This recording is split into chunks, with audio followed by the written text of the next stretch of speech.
NCERT series में आप सभी का स्वागत है। और आज का जो हमारा चैप्टर है वो है 3 हमारी बदलती पृथ्वी, और ये है 7th क्लास की एनसीईआरटी ज्योग्राफी। नोट्स के बारे में हमने बताया था, काफ़ी लोगों को पसंद आ रहा है, काफ़ी लोग परचेज भी किए हैं। और आपको इस स्कैनर पे जो कम्युनिटी पोस्ट में दिया गया है उस पर 99 रुपये पे करके इसी व्हाट्सअप नंबर पे आपको इसका स्क्रीनशॉट भेजना है। नोट्स आपको 6 से 10 तक की एनसीईआरटी ज्योग्राफी का मिल जाएगा। तो यहाँ पे हम देखने वाले हैं, और जो लोग नोट्स नहीं परचेज कर रहे हैं वो इस वीडियो को देखकर यहाँ से अपना नोट्स तैयार कर सकते हैं। तो यहाँ पे हम देखेंगे हमारी बदलती पृथ्वी में हमें क्या क्या पढ़ना है। सबसे पहले दिया गया है स्थल मंडल के बारे में। हमारा जो स्थल मंडल है यानी कि पृथ्वी के जिस भाग पर निवास है प्राणियों का, ये प्लेटों में विभाजित है, जिन्हें स्थल मंडलीय प्लेट कहते हैं। यानी कि ये जो स्थल मंडल है, जितने भी महाद्वीप हैं वो सारे जो हैं एक प्लेट में विभाजित हैं। एक प्लेट का मतलब एक बहुत बड़ा, जैसे बताया जाता है कि एक बहुत बड़ा पेंजिया था। ये जब विभक्त हुआ पहले 2 खंडों में, एक अंगारा लैंड और दूसरा गोंडवाना लैंड, और फिर ये जो प्लेट है, ये जो भाग है, ये फिर अलग अलग प्लेटों में विभाजित हुआ, जिससे कि महाद्वीप और महासागर बने। महासागर भी जो है वो एक प्लेट, वो उसका भी एक प्लेट है, और महाद्वीपीय प्लेट भी हैं। इस तरह से ये प्लेट हमेशा धीमी गति से चारों तरफ घूमती है। ऐसा पृथ्वी के अंदर पिघले हुए मैग्मा में होने वाले गति के कारण होता है।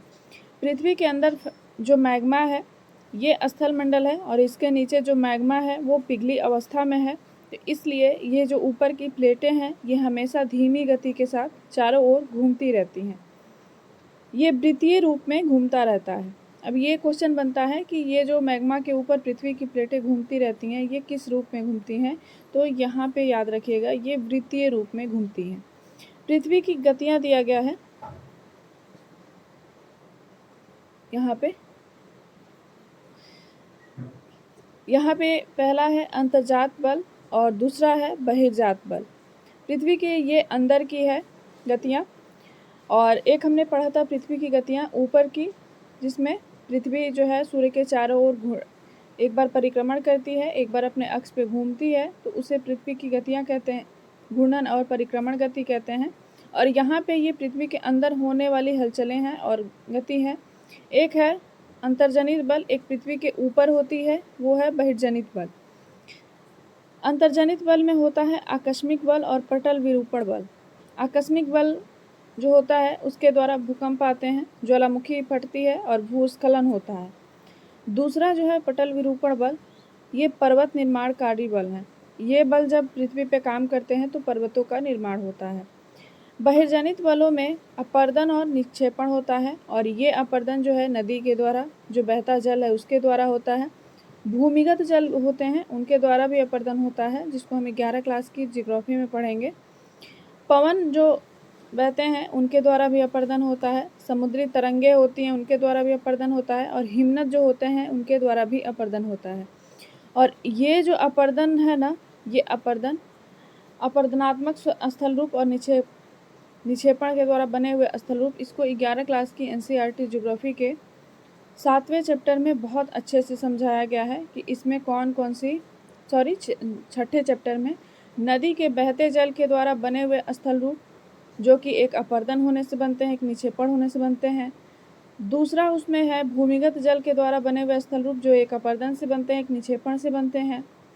तीसरा जो है वो हिमनद द्वारा बना स्थल रूप है, एक अपर्दन एक निक्षेपण। चौथा नदी द्वारा बना हुआ है, जो एक अपर्दनात्मक है और एक निक्षेपणात्मक है। फिर तरंगों के द्वारा, समुद्री तरंगों के द्वारा जो बने स्थल रूप हैं, एक अपर्दन के द्वारा एक निक्षेपण के द्वारा, और फिर हिमनद के द्वारा बने जो स्थल रूप हैं, एक अपर्दन के द्वारा एक निक्षेपण के द्वारा। बहुत ही डिटेल में उसका वहाँ पे उसको मेंशन किया गया है एनसीईआरटी के 6वें चैप्टर में। एनसीईआरटी 11वीं का भी नोट्स बन रहा है, बहुत जल्दी आपको देखने को मिलेगा। तो ये है पृथ्वी के पे लगने वाले और पृथ्वी के अंदर लगने वाले बल। यहाँ पे देखिए जेनिक उत्पत्ति, जेनिक का अर्थ होता है उत्पत्ति। एंडोजेनिक, और एंडो का मतलब है अंतः, एक्सो का मतलब है बाह्य। तो एंडोजेनिक का मतलब होता है अंतः, और एक्सोजेनिक का मतलब होता है बाह्य। यहाँ पे ज्वालामुखी के बारे में समझाया गया है कि ज्वालामुखी क्या होती है। भूपटल पर खुला एक ऐसा छिद्र जिससे पिघले पदार्थ अचानक निकलते हैं, इसे ज्वालामुखी कहते हैं। देखिए 6 से लेके 12 तक की एनसीईआरटी को बिल्कुल भी स्किप नहीं किया जाता है, उसमें एक भी चैप्टर नहीं और एक भी वहाँ का कोई भी क्लास का ज्योग्राफी नहीं। हालांकि 9th क्लास की जो ज्योग्राफी है और 11 क्लास का जो पार्ट 2 है, दोनों भारत के बारे में है, बिल्कुल सेम है, लेकिन थोड़ा सा विस्तार दिया गया है 11 क्लास की एनसीईआरटी में। जो 12 क्लास का पार्ट 2 है, भारत के बारे में संसाधन एवं लोग, वही वाला है 10वीं क्लास में। सेम है, भारत में संसाधन एवं लोग जो हैं वो 10वीं क्लास में भी है और 12वीं क्लास के पार्ट 2 में भी है। तो वहाँ सेम है बिल्कुल, लेकिन थोड़ा सा उसमें विस्तार दिया गया है। तो उन जो चीज़ें 9वीं 10वीं में नहीं दिया गया है, वही चीज़ों को हम वहाँ पे नोट करेंगे, क्योंकि 9वीं 10वीं की एनसीईआरटी काफ़ी विस्तार में बन चुका है उसका नोट्स। अंतर्जनित बल कभी कभी आकस्मिक गति उत्पन्न करते हैं, कभी धीमी भूकंप व ज्वालामुखी अंतर्जनित बल का परिणाम है। तो अंतर्जनित बल के बारे में बताया जा रहा है कि ये आकस्मिक यानी कि अचानक से अपनी गति उत्पन्न करते हैं, कभी धीमी भूकंप और कभी ज्वालामुखी जो है अंतर्जनित बल का परिणाम है। अब देखिए यहाँ पे ज्वालामुखी का स्ट्रक्चर यहाँ पे दिया गया है। ये है मैग्मा चेम्बर, ये जो आप देख रहे हैं ये मैग्मा चेम्बर है, यहीं से मैग्मा निकलती है और ये पृथ्वी का मेंटल वाला भाग है और ये ऊपर ये जो है ये भूपर्पटी वाला भाग है और यहाँ से मैग्मा ऐसे निकलती है। तो देखिए ये जो नली के द्वारा निकल रही है, यहाँ पे कुछ मैग्मा पृथ्वी के अंदर भी फैल जाती है, ठीक है, और कुछ ऐसे बाहर भी ऐसे ऐसे करके ऐसे संरचना पर्वतों की तरह संरचना बनाती है। तो यहाँ पे ये जो नली है ये है निकास, जिसको वेंट कहते हैं इस नली को, और ये जो फैली है चारों तरफ ये सब आप देख रहे हैं ये लावा है। फिर ऊपर की तरफ ये नली जाती है, एक को क्रेटर कहते हैं और एक यहाँ पे है गैस व राख निकलता है यहाँ से। तो इस तरह से ये ज्वालामुखी की संरचना है। अब आइए देखते हैं भूकंप के बारे में। यहाँ पे बहुत ही थोड़ा सा दिया गया है। जब आप आगे 11वीं क्लास की पढ़ेंगे भौतिक जो संरचनाएं हैं और भौतिक भूगोल, वहाँ पे जो 11 क्लास में दिया गया है वो बहुत ही डिटेल में दिया गया है। और 6 से 12 तक की एनसीईआरटी अगर आप पढ़ लेते हैं ज्योग्राफी की, तो आपको किसी भी स्टैंडर्ड बुक को पढ़ने की ज़रूरत नहीं है, खासकर ज्योग्राफी के लिए, वो यूपीएससी हो या पीसीएस हो या बीपीएससी हो, प्री हो या मेंस हो। अगर आपका ऑप्शनल नहीं है तो फिर आपको मेंस के लिए भी किसी और ज्योग्राफी को छूने की ज़रूरत नहीं है, क्योंकि एनसीईआरटी सफिशिएंट है 6 से लेके 12 तक, उसका एक एक लाइन कवर होना चाहिए। भूकंप के बारे में दिया गया है कि स्थलीय प्लेटों के गति करने पर पृथ्वी की सतह पर कंपन होता है या कंपन पृथ्वी के चारों ओर गति कर सकता है, इसे भूकंप कहते हैं। स्थलीय प्लेटों के गति करने पे, अभी जो हमने देखा स्थलीय प्लेट जो कई भागों में बटे हुए हैं, उनके अंदर जब गति होती है तो कंपन होता है, क्योंकि वो एक दूसरे से टकराती भी हैं। जैसे कोई प्लेटें एक दूसरे का अगर ये समानांतर हैं तो ये गति करेंगी तो आपस में टकराएंगी भी, इससे क्या होता है पृथ्वी पर कंपन होता है और इसे भूकंप कहते हैं, ठीक है। भूकंपीय तरंगें जो है 3 प्रकार की होती हैं। पी तरंगे जिसको प्राथमिक तरंगे कहा जाता है, एस तरंगों को द्वितीय अनुप्रस्थ तरंगे कहते हैं और एल तरंगे को पृष्ठीय तरंगे कहते हैं। ये देखिए ये भूकंप का दिया गया है, जहाँ से भूकंप आरंभ होता है उसको कहते हैं उद्गम केंद्र। यहाँ से भूकंप का कंपन आरंभ होता है। कंपन होने के बाद सबसे पहले जो अपने निकटतम स्थान पे यहाँ पे पहुँचता है उसे कहते हैं अधिकेंद्र, भू सतह पर निकटतम स्थान। ये जो है ये आप देख रहे हैं ये है प्लेट सीमा, और ये जो है यहाँ पे भूकंप तरंगीय ये बाहर की तरफ है, ठीक है। भूकंप मापन जो है वो रिक्टर स्केल से किया जाता है। तीव्रता जो होती है 6.0 जो होती है अधिक शक्तिशाली होती है और 5.0 जो होती है वो वस्तु की गिरने की क्षति होती है। तीव्रता 7 पॉइंट या इससे अधिक हो तो अत्यधिक ये शक्तिशाली होती है। तीव्रता 2 पॉइंट या उससे कम हो तो प्रभाव न के बराबर होता है। तो ये रिक्टर स्केल के ऊपर इसकी तीव्रता मापी गई है। भूकंप का जो अध्ययन है वो सिस्मोलॉजी कहलाता है। भूकंपों का अध्ययन सिस्मोलॉजी कहलाता है। अब देखिए एक केस स्टडी वहाँ पे दिया गया था भूज में भूकंप के झटके। भूज में जब भूकंप के झटके आए थे ये 26 जनवरी 2001 को आया था। 6.9 जो है इसकी तीव्रता आंकी गई थी रिक्टर स्केल पे। सर्वाधिक स्कूल प्रभावित हुए थे, भूज की तबाही हुई थी, शहर में आग लगी थी। मुख्य स्थलाकृतियाँ जो बनी वो है अब भूकंप के द्वारा जो मुख्य स्थलाकृतियाँ बनती है उनके बारे में यहाँ पे दिया गया है। और ये मुख्य स्थलाकृतियाँ ये अपक्षय के कारण यहाँ पे दिया गया है, अपक्षय के कारण बनने वाली, अपर्दन के कारण बनने वाली। पृथ्वी पर शैलों की टूटने से अपक्षय की क्रिया होती है। वायु जल अपर्दित पदार्थ को एक स्थान से दूसरे स्थान पर ले जाते हैं, इससे विभिन्न स्थलाकृतियों का निर्माण होता है। जैसे मान लीजिए ये कोई पिंड है, यहाँ पे बारिश होती है, ठीक है। बारिश होने से क्या होता है, यहाँ से टूट के ये चीज़ें, ये धूल मिट्टी कण कंकड़ ये सब यहाँ तक आते हैं, ठीक है। और ये बारिश का पानी भी यहाँ तक ले आता है और धीरे धीरे वो क्या होता है, पानी जब उसका वेग कम होता है वो आगे बढ़ता है और ये सारी चीज़ें यहाँ पे छूट जाती हैं। तो यहाँ पे ये इसका निक्षेपण हो जाता है, तो इससे किसी आकृति का निर्माण होता है, किसी मैदानी क्षेत्र का या जैसे भी निर्माण होता है उसी को हम कहते हैं निक्षेपणात्मक आकृति।